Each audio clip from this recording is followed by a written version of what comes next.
nahageze ari muri 28 z'ukwa gatatu.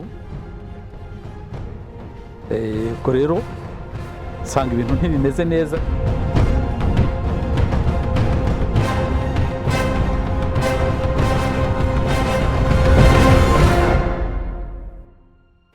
Naje Pasika igiye kugera, Pasika ubwo nkihagera deje cyabanje kumpungabanya nuko nasanze fiancé wanjye nari narasize yarahunze yahunze kuri 29 bahunga bahari hapfuye umuntu witwa Katumba barahunga. Ubwo mpageze nahise ntangira guhungabana, mbona ko ibyo najemo nta mikino, ariko ndavuga nta kundi